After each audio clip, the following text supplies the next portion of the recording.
Autoridades ucranianas e russas se reuniram na fronteira com Belarus nesta segunda-feira, 28, para discutir um possível cessar-fogo na Ucrânia, 5 dias após o início da invasão russa que desencadeou uma série de sanções diplomáticas e econômicas contra Moscou, mas a tentativa de diálogo terminou sem avanços, após algumas horas de discussões difíceis. De acordo com o oficial ucraniano Mikhailo Podolyak, as delegações retornaram às suas respectivas capitais para consultas antes de novas conversas. Enquanto a presidência ucraniana diz que quer negociar um cessar-fogo imediato, nada no terreno indica que os eventos estão tomando esse rumo, com as tropas russas continuando a avançar lentamente em direção a Kiev, enquanto os ataques com foguetes em Kharkiv, a segunda cidade do país, deixaram ao menos 11 civis mortos, de acordo com uma autoridade local. Enquanto ucranianos e russos negociavam, o presidente francês Emmanuel Macron falou ao telefone com seus colegas ucranianos Volodymyr Zelensky e o russo Vladimir Putin. Segundo a presidência francesa, Macron pedia a Vladimir Putin que encerrasse sua ofensiva e aceitasse um cessar-fogo,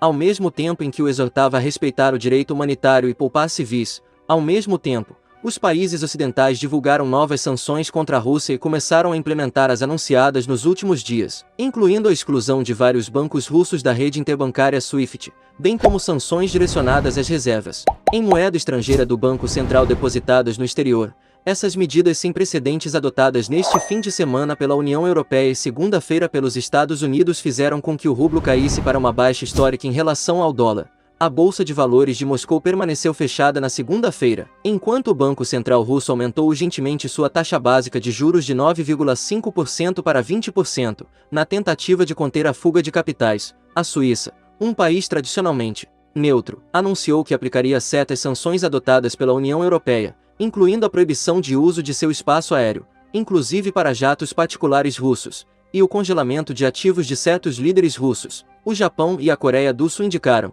por sua vez, que participarão na exclusão de vários bancos russos da rede interbancária SWIFT, segundo o jornal Straits Times. Singapura também pretende impor sanções e restrições à Rússia. A pressão também aumentou sobre as empresas ocidentais que têm investimentos na Rússia após a decisão do grupo petrolífero BP de se retirar completamente deste país. Mais simbolicamente, o Comitê Olímpico Internacional recomendou na segunda-feira a proibição de todos os atletas russos e bielorrussos cujo país serve de base de retaguarda para a invasão das competições internacionais, abrindo o caminho em particular para a suspensão da Rússia da Copa do Mundo deste ano pela FIFA, a pouco mais de 3 semanas de seus últimos jogos dos playoffs. Sancionada por todos os lados, a Rússia começou a retaliar anunciando o fechamento de seu espaço aéreo para empresas de 36 países, incluindo os 27 estados da União Europeia. A Rússia, que fornece cerca de 40% do gás natural usado na União Europeia, também poderia usar a arma energética, uma possibilidade que está no centro de uma reunião de emergência dos ministros da energia dos 27 marcada para o final desta segunda.